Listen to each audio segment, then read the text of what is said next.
History teaches us that men and nations only behave wisely once they have exhausted all other alternatives. And it seems the seeming rogue state on India's western border won't mend its ways before it is too late. All roads may or may not lead to Rome, but all terrorist activities in India are linked to Pakistan. At least 28 people have been killed, riddled with bullets. Kashmir shut down, an atmosphere of fear. Families destroyed, breadwinners snatched away. Pakistan has wounded us like never before. Pakistan-backed Lashkar-e-Taiba's offshoot, the Resistance Front, has claimed the responsibility of this dastardly attack. The available evidence hints at the clear involvement of Pakistan, and India is seething with anger.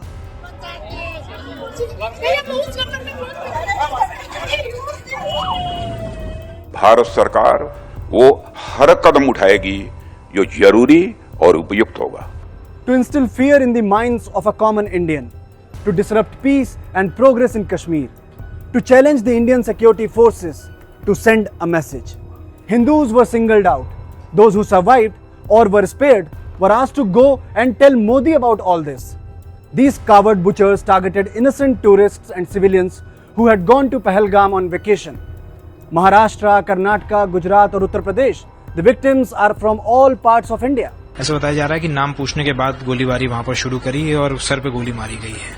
करीबन 3 बजे हम लोगों ने यहाँ से हालचाल लेने के लिए उनको फोन किया तो हम लोग को भी तभी घटना का पता चला कि उसके लगभग 10-15 मिनट पहले ही घटना हुई थी. Among the victims is a Navy officer, Lieutenant Vinay Narwal, who was just 26 years old. His wife has just been forced to bid him an emotional farewell. A sleepless night has gone by. The blood of every Indian is boiling. Anger and frustration against the enemy is only increasing.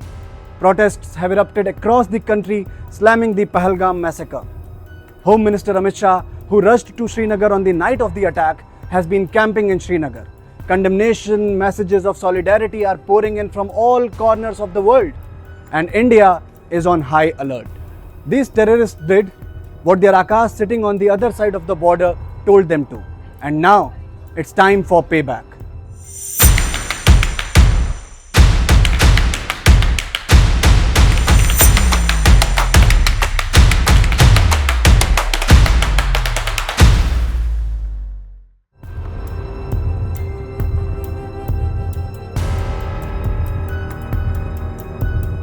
Soon after cutting short his visit to Saudi Arabia, Prime Minister Narendra Modi landed in Delhi on April 23 and stormed into action.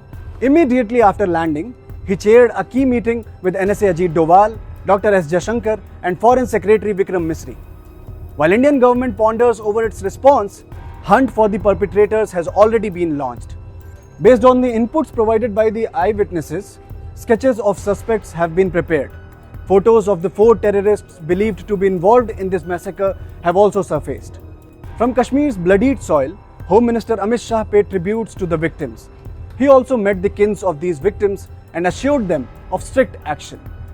Amit Shah also visited the spot in Pahalgam where this cowardly attack took place.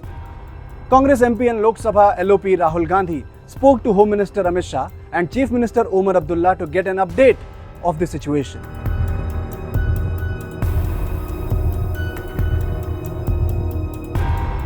Even as the world awaited for India's official statement, terror sponsor Pakistan gave its first reaction. As usual, Islamabad has given itself a clean chit and shamelessly blamed India for the attack. Pakistan's Defence Minister Khwaja Asif called this act a revolution against the Indian government. This rogue state has forgotten that an offshoot of Lashkar, which it funds, nurtures and shelters, has claimed responsibility. Sources within the Indian intelligence hint at a direct involvement of Pakistan. Intelligence intercepts expose how handlers of these terrorists were sitting in Pakistan's Muzaffarabad and Karachi. Look at the audacity. Hours after this deadly attack, an infiltration was attempted in Baramulla. Indian Army launched Operation Tikka and killed 2 terrorists. And so, not so dear Pakistan, what exactly are you denying?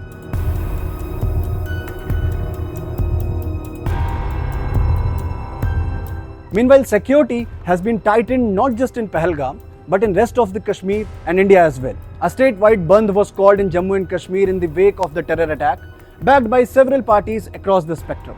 In a departure from recent scenes, streets of Srinagar wore a deserted look. Multiple protests erupted in Jammu and Kashmir, with prominent leaders like Mehbooba Mufti hitting streets to condemn the attack. जो मुल्क के हमारे लोग, हमारे भाई बहन, हमारी बच्चियां वहाँ से यहाँ पैसा जमा करके यहाँ घूमने के लिए आते हैं, हंसने हंसाने के लिए आते हैं, तफरी के लिए आते हैं, इस तरह बिला साजो सामान होते हैं वो, उन पे इस तरह हमला करना सबसे बड़ी बुज़दिली है और हम इसको मजम्मत करते हैं। और मुल्क के पूरे लोगों से कहना चाहती हूँ, महबूबा मुफ्ती, पूरे मुल्क से लोगों को कहना चाहती हूँ, मैं आपसे शर्मिंदा हूँ, कश्मीरी आपसे शर्मिंदा है। आप हमारे यहाँ आए और आपके साथ इतना बड़ा सानिया हो गया, हम आपके साथ इस दुख की घड़ी में शामिल हैं, खड़े हैं। Jammu and Kashmir has united after one of the bloodiest terrorist attacks on civilians. On April 22, candle marches were also taken out to express their solidarity with the victims of the terror attack. Meanwhile, condolences continue to pour in from across the globe.